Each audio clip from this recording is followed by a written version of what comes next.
Now, me personally, when it comes to going out for Italian food, my personal go-to has got to be chicken parmesan, right? Right behind fettuccine alfredo. I absolutely love chicken parmesan. And the good thing is, you can make it at home, cheaper and more delicious than you get in those Italian restaurants. And that's exactly what I'm going to show you guys how to do today.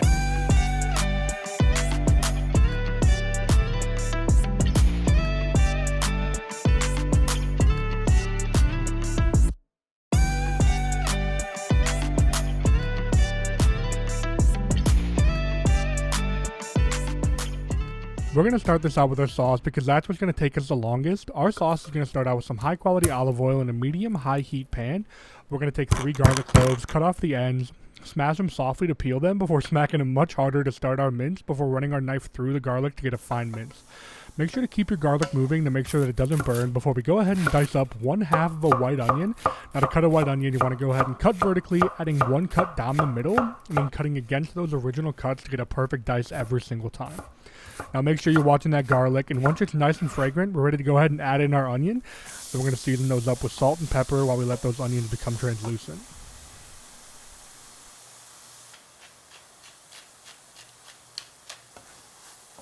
Once everything's looking and smelling beautiful, we're going to go ahead and add in some chili flakes of your choice, getting those incorporated before we add in our tomato paste.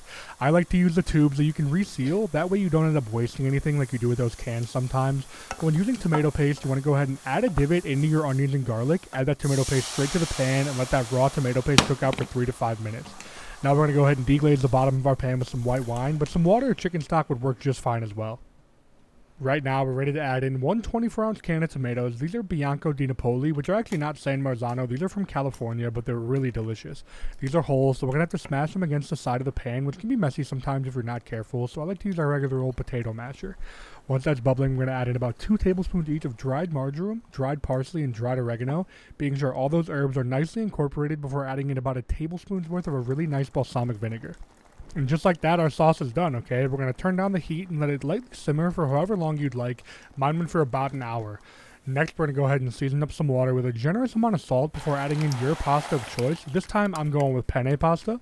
Now while that's cooking, we're ready to prepare our chicken. I cut my chicken breast in half down the center, and I use the bottom of a pot to tenderize and thin out our chicken cutlets before seasoning both sides generously with salt and pepper. This is all I'm going to add to my chicken here, but feel free to add whatever spices that you personally enjoy before we went ahead and get our breading station ready. Breading station is going to be really simple. We're going to start out with a plate of flour, followed by 2 eggs that I went ahead and cracked and got pretty thoroughly whisked together, making sure the whites and the yolks are really thoroughly mixed together before finishing it all off with those Japanese-style breadcrumbs that I personally love so much. Now to get our chicken beautifully breaded, we're going to go ahead and make sure we have no spot missing with that flour before getting it into that egg, making sure everything's thoroughly coated before coating really generously with those Japanese breadcrumbs, pressing everything in until we have some beautifully coated chicken. Now once your chicken's nice and breaded, we're going to get this dropped in some 375 degree peanut oil, making sure to flip halfway through. This is going to cook for about 3 minutes with how thin our chicken cutlets are. Once they're nice and crispy, I'm going to get those nice and out of that oil onto some paper towels to drain off. And once we're ready with our sauce, we're going to go ahead and coat up our chicken parmesan. Now this is going to start with a nice layer of that sauce before following it off with some really good freshly grated parmesan. We got some really beautiful basil coming in the garden, so we had to make sure to put some of that on top of our chicken as well. This isn't going to burn in the broiler because it's going to be covered by that really delicious fresh mozzarella that we got from the store. We're going to make sure those are cut up nice and thin, about even sizes, before we get this coated onto our chicken really generously. Going to lightly overlap them to make sure every part is covered, and these are going to go into our broiler until they're nice and toasty. While that's happening, we're going to get our penne pasta into a nice nonstick, get all of our sauce in there, make sure that's fully incorporated, fully coating that pasta. I added a little bit too much pasta here, I'll admit. Maybe cut back a little bit on the pasta. We're going to finish this off with a little bit of butter, about 2 tablespoons worth, and then right when that's ready, our chicken's going to be ready to come out of that broiler.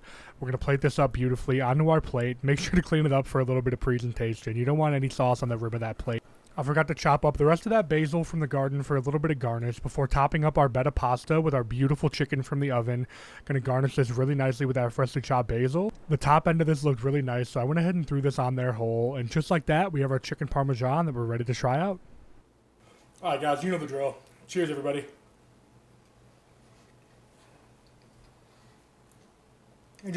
It can't be beat. I don't know. The chicken's still crunchy even after the broiler, after all that sauce, after all that cheese. The pasta is really good. I prefer penne for this, but you can use whatever you'd like. The mozzarella cheese really brings it all together. I mean, there's a reason this is definitely my favorite Italian dish. Alright guys, there you have it. We just knocked out chicken parm. This one's super delicious. I really hope you guys enjoyed watching as much as I enjoyed making it. Hope you guys try this recipe out as well. This one's really good. You're not going to regret it. If you guys did enjoy this video, you enjoy the recipe, feel free to drop a sub if you feel like it. I'm not going to force you. But with that being said, I hope you guys have a fantastic rest of your day. Hope you guys try out this recipe, and I'll see you guys in the next one.